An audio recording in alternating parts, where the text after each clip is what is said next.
Hello students, welcome to my channel English. I am नॉल sir. मैं अपने पिछले वीडियो में बता चुका हूँ कि मॉडल ऑक्सिलरी वर्ब की टोटल संख्या 13 होते हैं, जिसमें मैं अपने पिछले 4 वीडियो में can, could, may, might, shall, should, will, would, ought to एवं मस्ट का प्रयोग अच्छी तरह से समझा चुका हूं और उसका प्रयोग कहां कहां किया जाता है मैं अच्छी तरह से आप लोगों को समझा चुका हूं। मैं इस वीडियो में आप लोगों को यूज टू, नीड और डेयर का प्रयोग समझाऊंगा। तो यूज टू, नीड, डेयर को सेमी मॉडल या मार्जिनल मॉडल ऑक्सिलरी भी कहा जाता है, क्योंकि हम इन तीनों का प्रयोग मॉडल वर्ब्स और मेन वर्ब्स दोनों रूपों में करते हैं। हम लोग यूज टू, नीड और डेयर का प्रयोग मेन वर्ब के रूप में भी करते हैं और मॉडल ऑक्सिलरी वर्ब के रूप में भी करते हैं।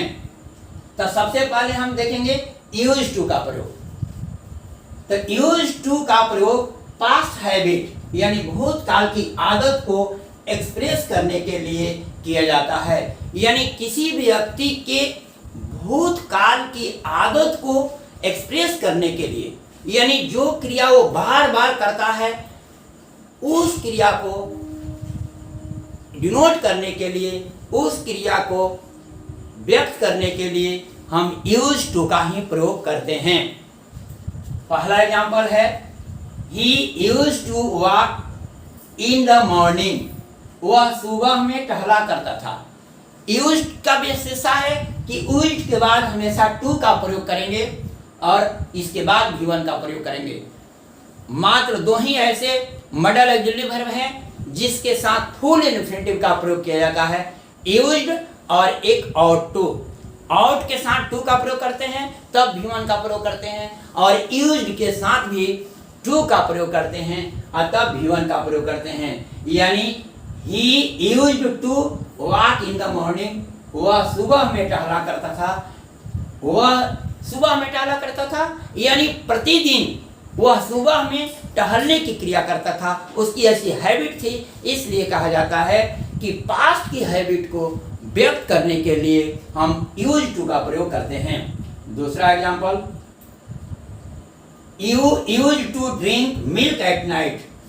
आप रात में दूध पिया करते थे, यानी आपकी आदत थी, एक रात नहीं पर रात, हर रात जो है दूध पीने की क्रिया करता था वो पास्ट में, इसलिए उसकी ऐसी हैबिट थी। इसलिए उस हैबिट को शो करने के लिए हम यूज टू का प्रयोग करते हैं प्लस भी1, यानी you use to drink milk at night. आप रात में दूध पिया करते थे। तीसरा example, he used to walk in the evening। वह शाम में टहला करता था, यानी प्रत्येक दिन शाम में वह टहलने की क्रिया करता था। उसकी पास्ट की ऐसी हैबिट थी, उस पास्ट की हैबिट को शो करने के लिए हम लोग यूज टू का प्रयोग करते हैं। आप ये समझ लीजिए, मैं पिछले वीडियो में बता चुका हूँ कि वुड का भी प्रयोग जो है पास्ट की हैबिट को प्रयोग करने के लिए करते हैं। आप जहाँ पर यूज टू का प्रयोग किए हैं यहाँ पर वुड का भी प्रयोग कर सकते हैं। वुड यानी यूज टू के स्थान पर वुड का भी प्रयोग कर सकते हैं पास्ट की हैबिट के लिए। यहाँ पर यूज टू है, यहाँ वुड का प्रयोग आप कर सकते हैं। यहाँ भी यूज टू है, वुड का प्रयोग कर सकते हैं, लेकिन यहाँ पर मैं यूज टू के विषय में ही बता रहा हूँ, इसलिए आप यूज टू के विषय में अच्छी तरह से समझ लीजिए कि किसी भी व्यक्ति की पास्ट की हैबिट को, यानी पास्ट में होने वाली क्रिया जो बार बार होती है उसके द्वारा, किसी व्यक्ति के द्वारा, उस क्रिया को हम यूज टू के माध्यम से ही बनाते हैं। अब हम देखेंगे कि यूज टू का प्रयोग जो है हम करते हैं, इसे इंट्रोगेटिव सेंटेंस भी बना सकते हैं। ये टोटल अफर्मेटिव है, इसका इंट्रोगेटिव भी बना सकते हैं और हम निगेटिव भी बना सकते हैं, क्योंकि मॉडल ऑक्सिलरी वर्ब में कोई परिवर्तन नहीं किया जाता है। चाहे कोई भी सब्जेक्ट हो, मॉडल वर्ब में कोई परिवर्तन नहीं करते हैं। जैसे मैं एग्जांपल के माध्यम से बता रहा हूं,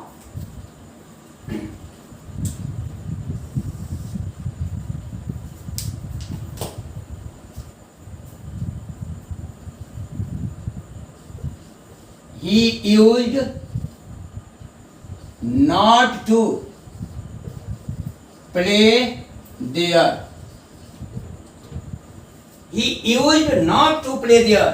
वह वहां नहीं खेला करता था, वह खेलने की क्रिया वो बार बार वहां नहीं करता था, उसकी ऐसी हैबिट नहीं थी। यानी यह जो है नेगेटिव सेंटेंस हुआ, इसमें यूज्ड के बाद में हमने नॉट के बाद टू का प्रयोग किया है और प्ले का प्रयोग किया है। यूज में कोई परिवर्तन नहीं करेंगे। अब ये दूसरा एग्जांपल देख लीजिए, इंट्रोगेटिव। ये आपका हो गया नेगेटिव सेंटेंस, ये हो गया नेगेटिव सेंटेंस। चौथा में नेगेटिव मैंने बना दिया, नेगेटिव सेंटेंस। एक और एग्जांपल देख लीजिए इंट्रोगेटिव का। Used he to play here. यहां इंट्रोगेटिव है, used he to play here. क्या वह यहां खेला करता था? क्या वह यहां खेला करता था? यह इंट्रोगेटिव सेंटेंस हो गया। Interrogative sentence.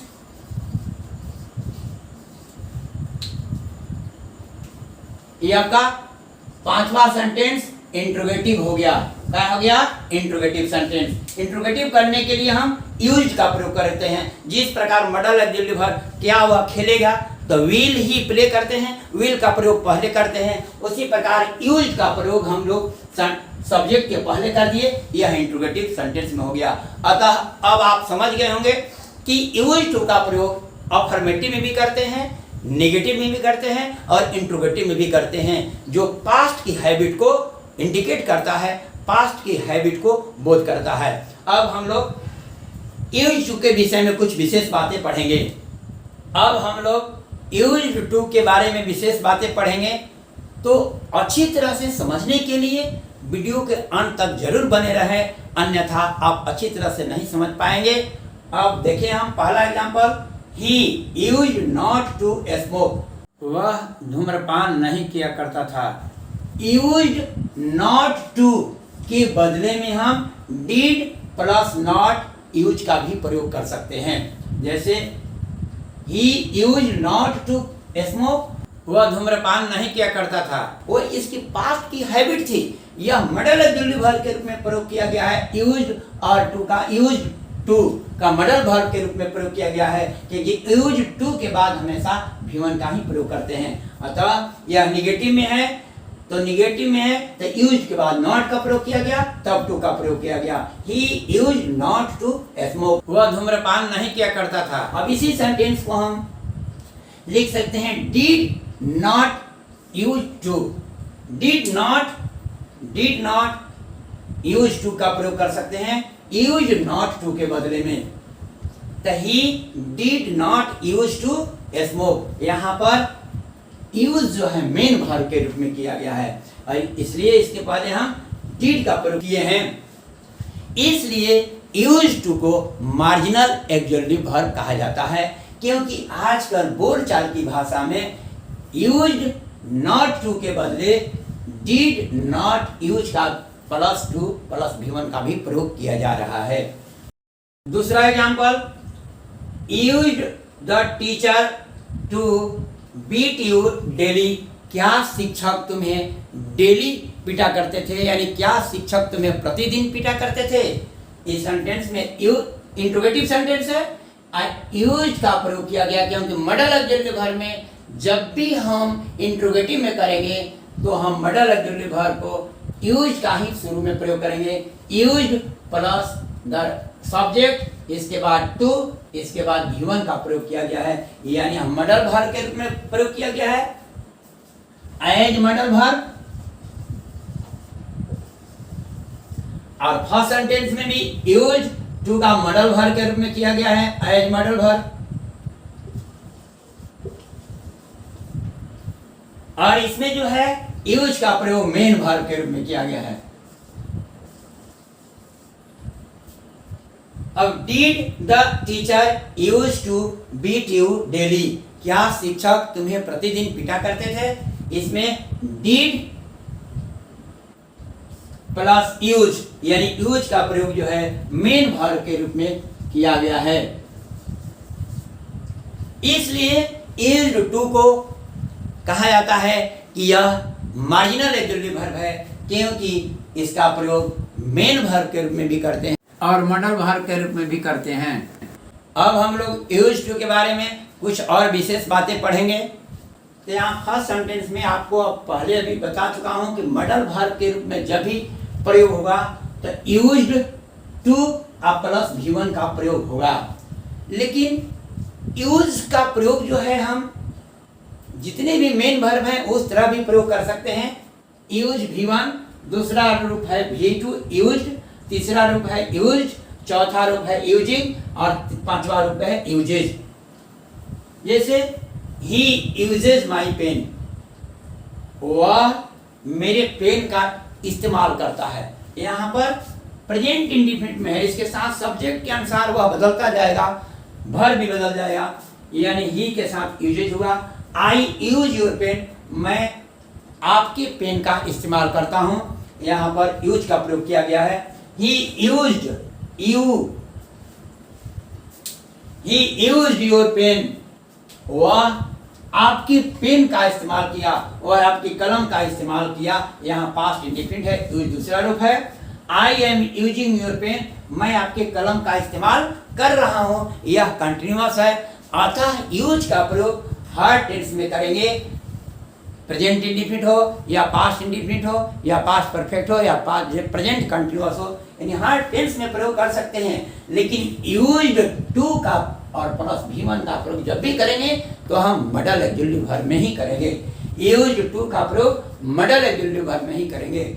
इसलिए यूज्ड टू को कहा जाता है कि यह मार्जिनल ऑक्सिलरी वर्ब है और मार्जिनल ऑक्सिलरी वर्ब है, इसलिए इसे मॉडल वर्ब और मेन वर्ब दोनों रूप में किया जाता है। अब हम लोग यूज्ड का दूसरा प्रयोग पढ़ेंगे। दूसरा प्रयोग, यूज्ड का प्रयोग एडजेक्टिव के रूप में भी होता है, तब इसका अर्थ अभ्यस्त होता है या आदि। आदि यानी आदत, अभ्यास वो कार्य करने का आदि है। जैसे कोई व्यक्ति जो है शराब पीने का अभ्यस्त हो जाता है, आदि हो जाता है, वह बिना पिए नहीं रह सकता है, उसी प्रकार इसको कहते हैं अभ्यास यानी आदि। इसका स्ट्रक्चर है सब्जेक्ट प्लस बी या बिकम या गेट। बी से आपको रिलेटेड है इज, एम, आर, वाज या वर, यानी बी से ही निकलता है ये इज, एम, आर, वाज, वर, जिसका प्रयोग हम लोग सब्जेक्ट के बाद में करेंगे या बिकम का रूप करेंगे, बिकम, बिकेम, बिकम। गेट का पहला रूप गेट, गॉट और गॉटेन, इस प्रकार जो है हम लोग प्रयोग करेंगे। प्लस यूज्ड, यूज जो है एडजेक्टिव का काम करेगा, जिसका अर्थ होगा अभ्यस्त या आदि। इसके बाद हम टू का प्रयोग करते हैं। टू के बाद नाउन या जीरन। जीरन क्या है? जीरेन यानी V1 में आई जब जोड़ते हैं और वह नाउन का काम करता है, उसे हम जीरन कहते हैं। आप लोगों को जीरन के विषय में मैं नेक्स्ट वीडियो में अच्छी तरह से पढ़ाऊंगा। यानी जीरन नाउन का काम करता है, यानी खेलना एक कला है। खेलना एक कला है यानी प्लेइंग इज एन आर्ट। यहाँ प्लेइंग वर्ब का काम नहीं कर रहा है, यहाँ नाउन का काम कर रहा है, इसे जीरन कहा जाता है, यानी क्रियार्थक संज्ञा। अब आइए देखिए पहला example, I am used to drinking milk without any sugar in it. मुझे बिना चीनी के दूध पीने की आदत है। यानी आदत है यानी मैं बिना चीनी के दूध पीने का आदी हूं यानी अभ्यस्त हूं। दूसरा example, Pintu was used to reading in a noisy room. यहाँ पिंटू के बाद वाज का प्रयोग किया गया है पास्ट में। यूज्ड एडजेक्टिव का काम कर रहा है। इसके बाद टू के बाद यह जीरेंड है, reading in a noisy room, यानी पिंटू शोरगुल वाले कमरे में पढ़ने का आदी था या अभ्यस्त था। पिंटू शोरगुल वाले कमरे में पढ़ने का आदी था या अभ्यास था, उसको शोरगुल वाले कमरे में भी वह पढ़ लेता था। इतना अभ्यास हो गया था प्रतिदिन पढ़ते पढ़ते कि वह शोरगुल वाले कमरे में भी पढ़ने का अभ्यास हो गया था, यानी आदी था। तीसरा example, they are not use to rising early. उन्हें जल्दी उठने की आदत नहीं है, उन्हें जल्दी उठने का आदत नहीं है, यानी वह जल्दी उठने का, प्रातः उठने का अभ्यास नहीं है, इसलिए यह भी जो है एडजेक्टिव का काम कर रहा है। दे के बाद यहाँ आर का प्रयोग हुआ, यानी बी से ही निकलता है इज, एम, आर, वाज और वर, और सब्जेक्ट के अनुसार हम इज का प्रयोग करेंगे, एम का प्रयोग करेंगे, वाज का प्रयोग करेंगे और वर का प्रयोग करेंगे। यहाँ पर है they are not used to rising early, उन्हें जल्दी उठने की आदत नहीं है। अब हम लोग चौथा एग्जाम्पल देखेंगे। The British got used to living in our country. यहाँ ब्रिटिश सब्जेक्ट हो गया, इसके बाद गेट का दूसरा रूप होता है गॉट, यूज्ड एडजेक्टिव का काम कर रहा है, प्लस टू, इसके बाद टू के बाद आपका V1 में आएंगे, यानी जीरेड का काम कर रहा है, इन आवर कंट्री, ये अदर वर्ड है। अंग्रेजों को हमारे देश में रहने की आदत हो गई। आप लोग जानते हैं कि अंग्रेज ठंडे प्रदेश में रहते थे, यानी इंग्लैंड जो है ठंडा प्रदेश है। यहाँ जब हमारे यहाँ शासन करने आए तो बहुत दिनों तक रह गए वो लोग, हमारे भी देश में रहने के वह आदी हो गया, अभ्यस्त हो गए। इसलिए the British got use to living in our country, अंग्रेजों को हमारे देश में रहने की आदत हो गई। पांचवा एग्जाम्पल, आई एम यूज्ड, यहाँ बी से निकलता है, आप समझ रहे हैं कि इज, एम, आर, वाज, वर, तो आई एम यूज्ड, यहाँ यूज जो है एडजेक्टिव का काम कर रहा है, टू आपका प्रीपोजिशन है, ए हॉट क्लाइमेट, यहाँ पर क्लाइमेट क्या है, नाउन है, नाउन के पहले एडजेक्टिव का प्रयोग किया गया है और एडजेक्टिव के पहले ए, यानी यहाँ पर लिखा हुआ है कि टू प्लस नाउन, नाउन के पहले एडजेक्टिव हो तो एडजेक्टिव, और काउंटेबल नाउन हो तो उसके पहले हम आर्टिकल का भी प्रयोग कर सकते हैं। अगर केवल जीरेंड रहे तो हम लोग कोई आर्टिकल वगैरह का प्रयोग नहीं करेंगे। इसलिए यहाँ क्लाइमेट नाउन है, नाउन के पहले एडजेक्टिव, एडजेक्टिव के पहले यह ए का प्रयोग किया गया है। अतः I am use to a hot climate, मुझे गर्म जलवायु की आदत है। अब आप लोग यूज टू का प्रयोग किस प्रकार हम एडजेक्टिव के रूप में करते हैं आप समझ गए होंगे। अब हम लोग नीड के विषय में पढ़ेंगे। अब हम लोग नीड के विषय में पढ़ेंगे। तो नीड एक ऐसा मॉडल वर्ब है जो मेन वर्ब के रूप में भी प्रयोग किया जाता है और मॉडल वर्ब के रूप में भी प्रयोग किया जाता है। नीड का अर्थ होता है आवश्यकता होना या पढ़ना। तो सबसे पहले हम देखेंगे कि मॉडल वर्ब के रूप में कैसे प्रयोग किया जाता है। तो मॉडल वर्ब के रूप में जब भी नीड का प्रयोग करेंगे या तो निगेटिव में करेंगे या इंट्रोगेटिव में करेंगे। नीड का प्रयोग जब हम मॉडल वर्ब के रूप में करते हैं तो यह अफर्मेटिव में नहीं होता है, केवल निगेटिव में होता है या इंट्रोगेटिव में होता है। और इसकी विशेषता है कि नीड के बाद हम जब निगेटिव में पढ़ेंगे तो नॉट, नॉट के बाद V1 का प्रयोग हुआ है। V1 यानी नेकेड इंफिनिटिव, 2 प्लस V1 को फोर इंफिनिटिव कहा जाता है। फोर इंफिनिटिव और केवल V1 का प्रयोग होता है, इसको कहते हैं नेकेड इंफिनिटिव। Naked infinitive. तो हम मॉडल वर्ब केवल यूज और आउट के साथ हम फुल इंफिनिटिव का प्रयोग करते हैं, और जितने भी मॉडल ऑक्सिलरी वर्ब होता है उसके साथ हम नेकेड इंफिनिटिव का प्रयोग करते हैं या बेयर इंफिनिटिव भी कहा जाता है, जिसके साथ टू नहीं लगता है। टू अगर V1 होगा तो फुल इंफिनिटिव और केवल V1 होगा तो हम उसको नेकेड इंफिनिटिव कहेंगे। तो यहाँ पर अब देखते हैं कि पहला एग्जांपल है you need not go there. यहाँ नीड का मॉडल वर्ब के रूप में प्रयोग हुआ है क्योंकि यह निगेटिव में है। नॉट के बाद हम V1 का प्रयोग यानी बेयर इंफिनिटिव का प्रयोग किया गया है। अतः you need not go there, तुम्हें वहां जाने की आवश्यकता नहीं है, तुम्हें वहां जाने की आवश्यकता नहीं है। यहाँ पर नीड मॉडल वर्ब के रूप में है, मॉडल वर्ब के बाद जस्ट नॉट का प्रयोग किया गया है और इसके बाद नेकेड इंफिनिटिव का। दूसरा example, he need not come here, उसे यहाँ आने की आवश्यकता नहीं है। अगर यहाँ पर यू रहता तब पर भी हम परिवर्तन इसमें नहीं कर सकते थे, केवल you need not come here, तुम्हें यहाँ आने की आवश्यकता नहीं है। They need not come here, उन लोगों के यहाँ आने की आवश्यकता नहीं है। यानी किसी भी तरह के सब्जेक्ट हो हम नीड का ही प्रयोग करेंगे और इसको निगेटिव में करेंगे या तो इंट्रोगेटिव में करेंगे। इसलिए दूसरा एग्जांपल निगेटिव में है, ही नीड नॉट कम हियर, उसे यहाँ आने की आवश्यकता नहीं है या उसे यहाँ आने की जरूरत नहीं है।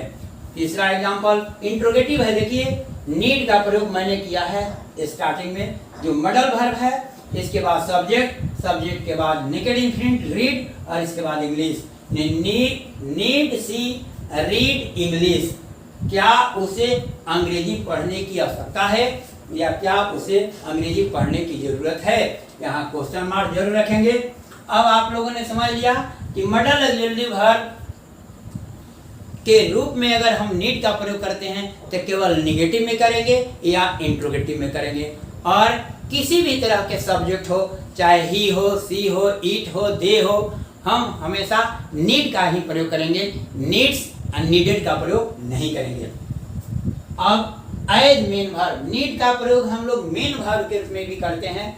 पहला example, he needs a book, आप देख रहे हैं नीड V1 है, V1 में एस लगा है यानी पांचवा रूप का प्रयोग किया गया है। यहाँ पर नीड्स मेन वर्ब के रूप में प्रयोग किया गया है। नीड्स का प्रयोग क्या किया गया है, मेन वर्ब के रूप में, मेन वर्ब। यहाँ पर नीड मॉडल वर्ब है, मॉडल वर्ब, यहाँ पर भी नीड मॉडल वर्ब है और यहाँ पर भी नीड मॉडल वर्ब है।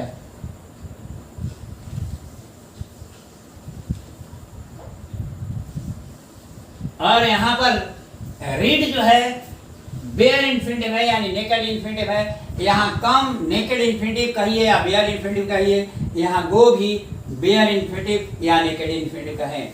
अब हम एज मेन वर्ब के रूप में ही नीड्स ए बुक, यहाँ नीड्स मेन वर्ब का काम कर रहा है, उसे पुस्तक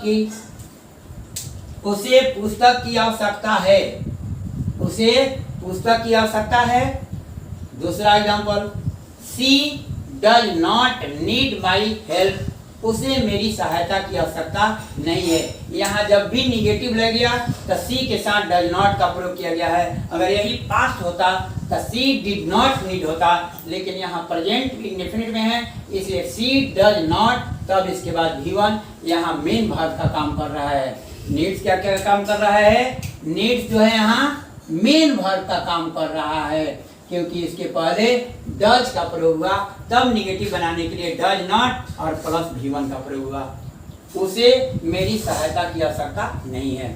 तीसरा example, you needed my help, तुम्हें मेरी सहायता की आवश्यकता थी या तुम्हें मेरी सहायता की आवश्यकता पड़ी। यहाँ पास्ट इंडेफिनिट यानी दूसरा रूप का प्रयोग किया है, V2 है, अतः यह मेन वर्ब के रूप में प्रयोग किया गया है। अतः आप समझ गए कि नीड का प्रयोग हम मॉडल वर्ब के रूप में प्रयोग करेंगे और नीड का प्रयोग जो है हम मेन वर्ब के रूप में भी प्रयोग करेंगे। नीड का प्रयोग केवल निगेटिव में किया जाता है और इंट्रोगेटिव में किया जाता है। कब? जब इसे मॉडल वर्ब के रूप में प्रयोग करेंगे तब। लेकिन जब नीड का प्रयोग मेन वर्ब के रूप में प्रयोग किया जाएगा तो पांचवा रूप का भी प्रयोग कर सकते हैं, पहला रूप का भी प्रयोग कर सकते हैं और तीसरा रूप का भी प्रयोग कर सकते हैं। अब आप लोगों ने समझ लिया कि नीड का प्रयोग मेन वर्ब के रूप में भी करते हैं और मॉडल वर्ब के रूप में करते हैं, इसलिए इसे सेमी मॉडल या मार्जिनल एक्सक्लूसिव कहा जाता है। अब हम लोग डेयर के विषय में पढ़ेंगे। यूज ऑफ डेयर, डेयर का अर्थ होता है साहस करना या हिम्मत करना। तो डेयर का प्रयोग मॉडल वर्ब के रूप में या मेन वर्ब के रूप में, दोनों रूप में करते हैं, इसलिए इसे भी सेमी मॉडल या मार्जिनल मॉडल ऑक्सिलरी वर्ब भी कहा जाता है। तो सबसे पहले हम लोग मॉडल वर्ब के रूप में प्रयोग देखेंगे। तो पहला example, he dare not oppose you, वह तुम्हारा विरोध करने का साहस नहीं करता है। तो जब भी हम डेयर का प्रयोग मॉडल वर्ब के रूप में करेंगे तो वह या तो इंट्रोगेटिव में होता है या निगेटिव में होता है।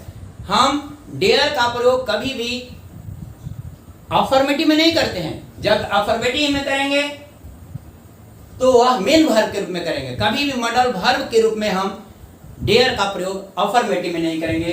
अतः यहाँ डेयर मॉडल वर्ब है, क्योंकि देखिए ही के साथ या किसी भी अन्य सब्जेक्ट के साथ केवल हम डेयर का ही प्रयोग करेंगे और किसी दूसरे रूप का प्रयोग नहीं करेंगे। तो he dare not oppose you, यहाँ क्या है?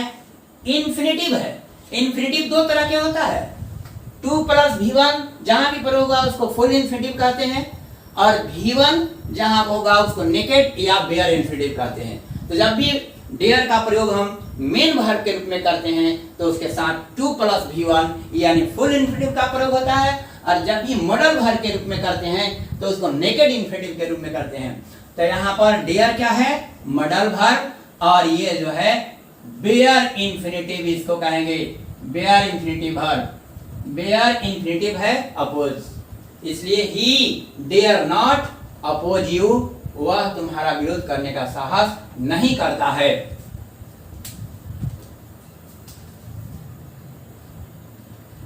वह तुम्हारा विरोध करने का साहस नहीं करता है। यहाँ अपोज जो है बेयर इन्फिनेटिव में है और डेयर जो है मॉडल वर्ब में है। दूसरा example, dare you talk to me, क्या तुम मुझसे बात करने का हिम्मत करते हो? यह इंट्रोगेटिव में है, और इंट्रोगेटिव में है इसलिए डेयर का प्रयोग मॉडल वर्ब के रूप में ही हुआ है, और यहाँ टॉक जो है वेयर इन्फिनेटिव है। ये है मॉडल वर्ब, ये है बेयर इन्फिनेटिव। बेयर इन्फिनेटिव इसको कहेंगे, और 2 + मी, ये टॉक के साथ 2 का प्रयोग जरूर होता है जब उसके बाद नाउन या प्रोनाउन आता है। अतः dare you talk to me, क्या तुम मुझसे बात करने का साहस करते हो? तीसरा एग्जांपल भी इंट्रोगेटिव में है।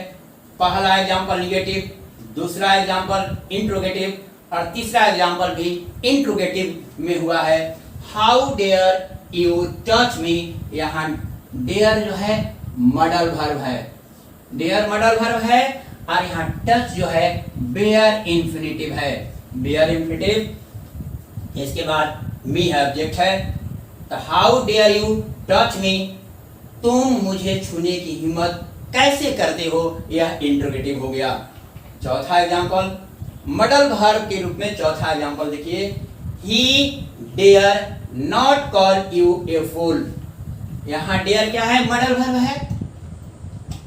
मॉडल वर्ब यहाँ निगेटिव है या, और कॉल जो है वेयर इन्फिनेटिव। कॉल क्या है? Bare infinitive. तो he dare not call you a fool, वह तुम्हें मूर्ख कहने की साहस नहीं करता है, ये भी निगेटिव है। तो आप समझ गए कि डेयर का प्रयोग हम लोग निगेटिव या इंट्रोगेटिव में करते हैं। कब? जब उसको मॉडल ऑक्सिलरी वर्ब के रूप में करना होता है तब। अब हम लोग मेन वर्ब के रूप में देखेंगे। जब भी डेयर का प्रयोग मेन वर्ब के रूप में होगा तो इसके साथ फुल इन्फिनेटिव यानी 2 + V1 का प्रयोग होगा, और डेयर के रूप में परिवर्तन होता रहेगा सेंटेंस के टेंस के अनुसार। तो पहला example, he dares to go there, यह प्रेजेंट इंडेफिनिट का है, इसलिए इसमें 5वां रूप का प्रयोग किया गया है। अतः डेयर यहाँ मेन वर्ब है, और टू गो फुल इन्फिनेटिव है। तो he dares to go there, वह वहां जाने की हिम्मत करता है। दूसरा example, he does not dare to go there, यहाँ डज नॉट के बाद डेयर जो है मेन वर्ब के रूप में प्रयोग हुआ है और टू प्लस V1 यानी फुल इन्फिनेटिव है। अतः he does not dare to go there, वह वहां जाने की हिम्मत नहीं करता है। इस सेंटेंस में भी डेयर का प्रयोग मेन वर्ब के रूप में हुआ है। क्योंकि यह प्रेजेंट इंडेफिनिट में है, इसलिए प्रेजेंट इंडेफिनिट के निगेटिव में जब भी होता है तो डज नॉट या डू नॉट का प्रयोग करते हैं, तो ही के साथ डज नॉट का प्रयोग किया गया है। इसके बाद डेयर मेन वर्ब के रूप में है। तीसरा example, did you dare to touch me, क्या तुमने मुझे छूने की हिम्मत की या क्या तुमने मुझे छूने की साहस की। यहाँ पर इंट्रोगेटिव है और यह पास्ट इंडेफिनिट में है, इसलिए डिड हुआ। डिड के बाद सबसे पहले हम डीड करते हैं, डीड के बाद सब्जेक्ट, सब्जेक्ट के बाद डेयर, डेयर जो है मेन वर्ब के रूप में प्रयोग हुआ है। इसके बाद इन्फिनेटिव, इसके बाद ऑब्जेक्ट, यानी did you dare to touch me, क्या तुमने मुझे छूने की हिम्मत की या क्या तुमने मुझे छूने की साहस की, दोनों कह सकते हैं। चौथा example, I dare to call you a fool, मैं तुम्हें मूर्ख कहने का हिम्मत करता हूं। यहाँ अफर्मेटिव है, इसलिए डेयर मेन वर्ब है, ये भी प्रेजेंट इंडेफिनिट में है और मेन वर्ब का काम कर रहा है। अतः इसका हिंदी हम कह सकते हैं कि मैं तुम्हें मूर्ख कहने का साहस करता हूं। I dare to call you a fool, मैं तुम्हें मूर्ख कहने का हिम्मत करता हूं। अब आप लोग अच्छी तरह से समझ गए होंगे कि डेयर का प्रयोग मेन वर्ब के रूप में भी किया जाता है और मॉडल वर्ब के रूप में भी किया जाता है, इसलिए इसे सेमी मॉडल भी कहा जाता है या मार्जिनल मॉडल एग्जेक्टिव भी कहा जाता है। अब आप लोग यूज्ड टू, नीड और डेयर का प्रयोग अच्छी तरह से समझ गए होंगे। तो वीडियो के ज़्यादा से ज़्यादा शेयर करें, लाइक करें और कमेंट करें और नए वीडियो के अपडेट के लिए चैनल को सब्सक्राइब करना न भूलें। Wish you all the best.